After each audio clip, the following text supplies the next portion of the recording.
Hello, it's Duncan Nisbet, the Roving Reporter for Let's Test, here today with Alexandra Casapu. Hi Alexandra, how are you doing?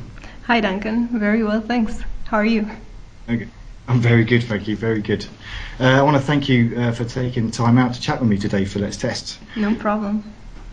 Cool, so let's start off. So let's talk about you. Oh. What's your background and how did you come into testing? How did you get here today? It's always hard to talk about me. I guess as a kid growing up, I was not so focused on finding a career, but more focused on understanding and learning how to think. And at university, I did applied math, which I thought could help in this direction. And I was lucky enough that my sister founded a testing company with two of her good friends. And I did a summer internship trying to help her around. So that was not about me doing testing, but doing whatever I could to help her and to spend some time with her. So I guess this was my first contact. And then she also invited me to a James Bach presentation that was here in Cluj. And I got to meet James, which was quite interesting to hear his ideas and to be challenged by him. And then when I finished university, I started helping at the same company on a project, and I guess as time passed, I got mind blown by all the interesting things that I can learn here. So that's how I got into testing, and I'm still learning a lot. So I'm not done. Cool. Do you think we'll ever be done? Yeah. I guess not very soon. No, not very soon. Oh, that's cool. So you got to meet James Bach before having the official title of a tester. Exactly, yeah. That's cool. So yeah, it was nice in a way because I didn't feel any pressure about talking to him because I wasn't actually doing a testing job. So I went on with the assumption that I don't know anything, and so it was a very nice experience. Brilliant. So have you seen the other side of testing? So the more ISTQB side of things. I've heard about it, but I haven't had a lot of experience with it because by the time I joined Altum, they were very open to the context-driven ideas and paradigm, so I didn't have a lot of contact with it. That's cool. So that moves us nicely into kind of life at Altum. How did you get into Altum? Is that your sister's company or is that a different company? Exactly. It is your sister's. Oh, brilliant. It's the only company I've worked in so far. And it's the best company, right? I can't make that judgment, but I enjoy it. So it was kind of a chance encounter with it. I didn't plan to make a career in testing or to not even to get a job at that point. But it was an experience which, as it evolved, it showed me more and more how many things there are to discover. So I came here and there is an environment which facilitates my learning, and I've heard here about courses. I got into BBST because Altum encouraged that. I think we actually were colleagues in the foundations course, if I remember. We were indeed. Yeah. We were indeed. Yeah. I remember your very polite reviews to my homework. Likewise, yeah. That was an eye-opening experience, wasn't it? It Foundations. was. Yeah.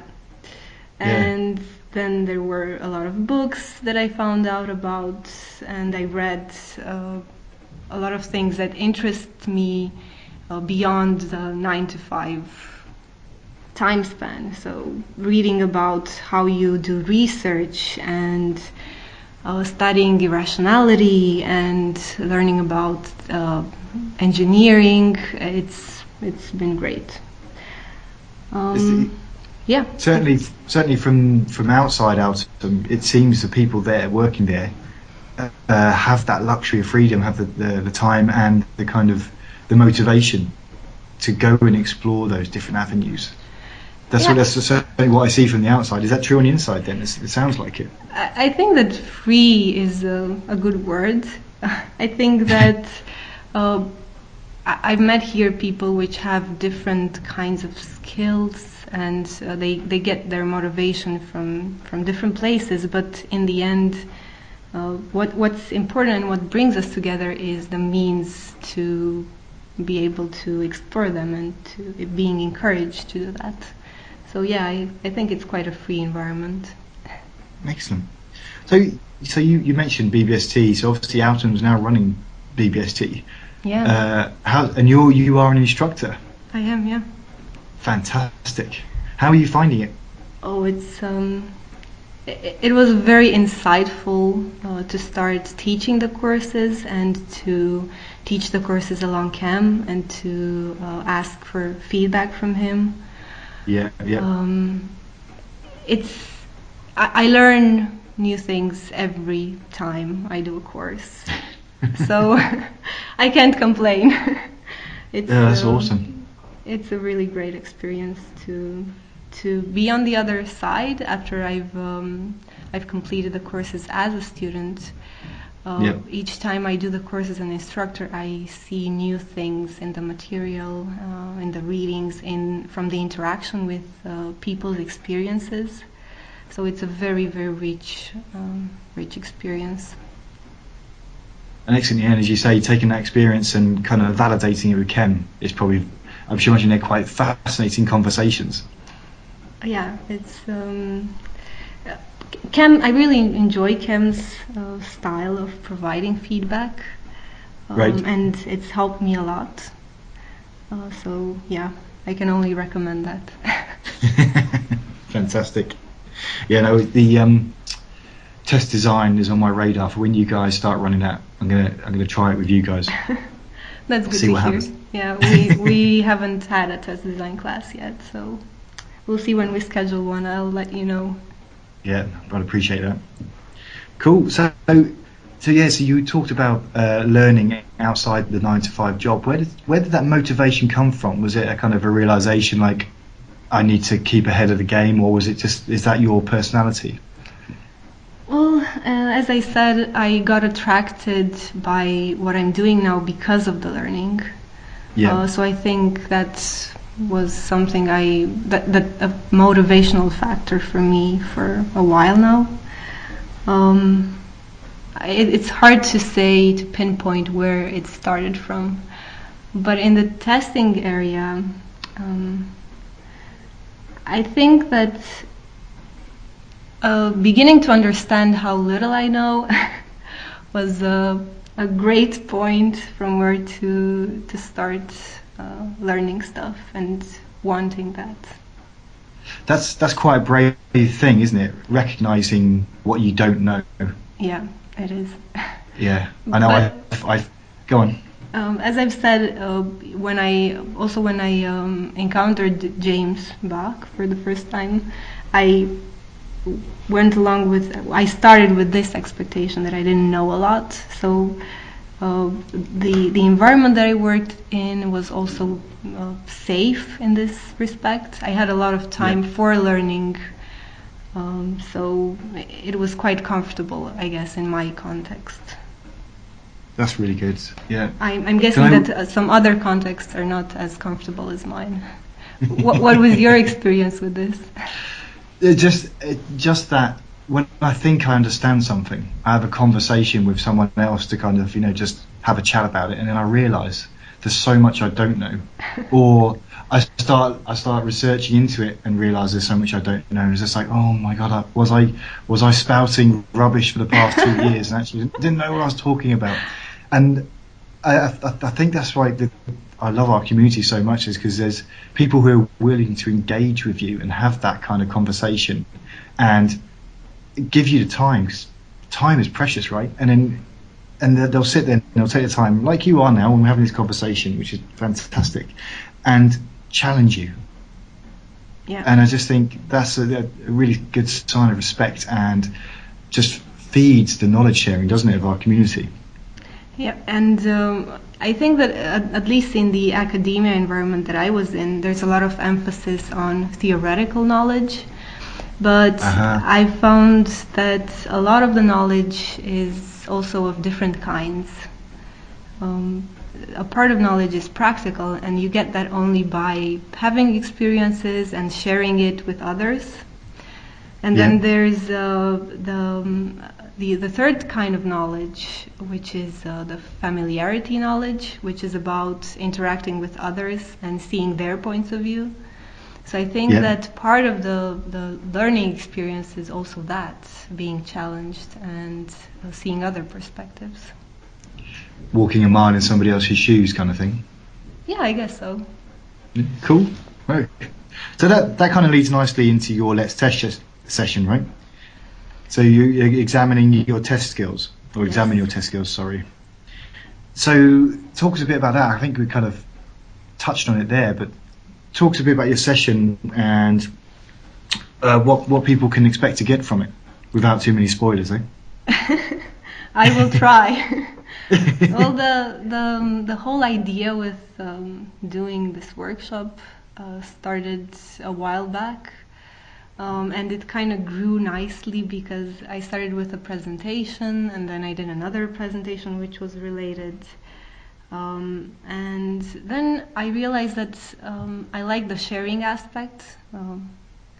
In relation to what I was saying earlier, that I'd like to get more feedback from others as well and see how they shape their experiences, how they reflect upon them. Yeah. So I thought a workshop would be a better medium than a presentation. And yeah, that's good. Yeah. And that's, I think, the idea of the workshop, to learn both me and others about how we reflect upon our skills. And I chose skills because for me they're one of the most important tools in my work. I use them every day, so I'd like to know a bit about them.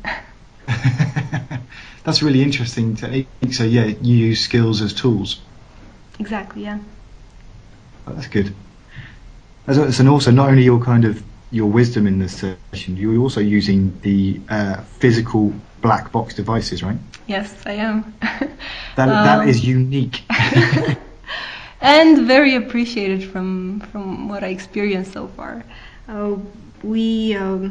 Actually, some colleagues of mine at Altum decided that they liked a lot James Lindsay's exploratory puzzles. He had some flash versions of them, I think. And they decided to make some physical versions because they thought that people would interact more easily with them. And we would probably use them for job fairs and other places where we go and try to show people what we do and why we like what we do. And they created some of them. But what I really liked was that I launched an idea for my workshop to create some of our own puzzles. Oh, cool, yeah. And they organized a hackathon. I think it was a whole weekend where they came up with some other puzzle ideas and built them. And so now I have a lot of different black boxes that I carry around with me. That's fantastic. And have you found any bugs with the physical boxes compared to the patterns in the the flash versions of the black boxes? Of course. Of course there were some stuff which were related to the hardware, but we also did our own implementation again. So the code that we wrote we found some issues with it. And this is great. Some of them we've left in the code, and we like to see how other people discover them and how they describe them. And I think they're also a great learning tool. They're features.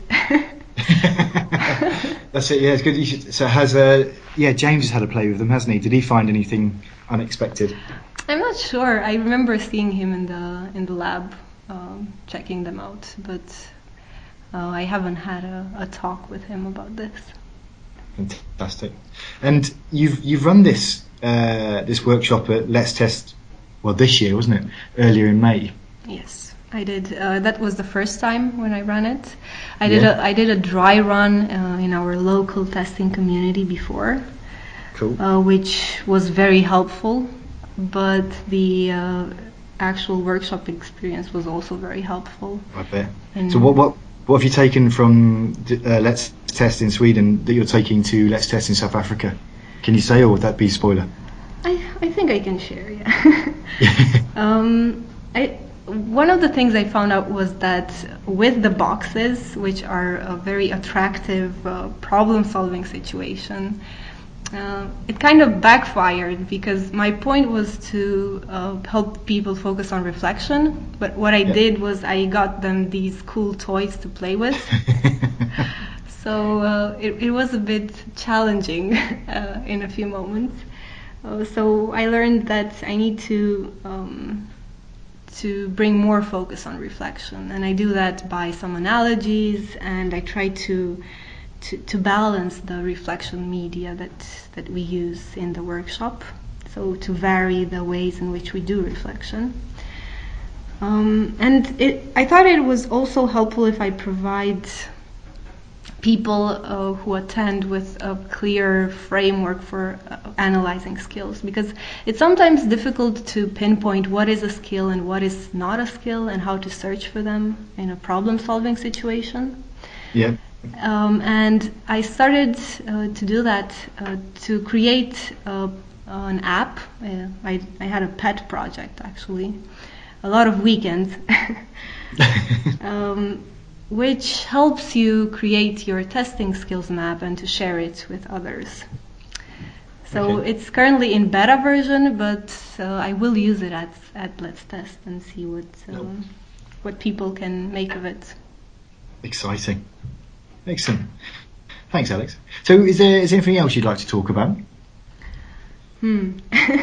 I've talked a lot, so maybe I should ask you something. Go on, try me. Let me think. I haven't really thought this through, so... No.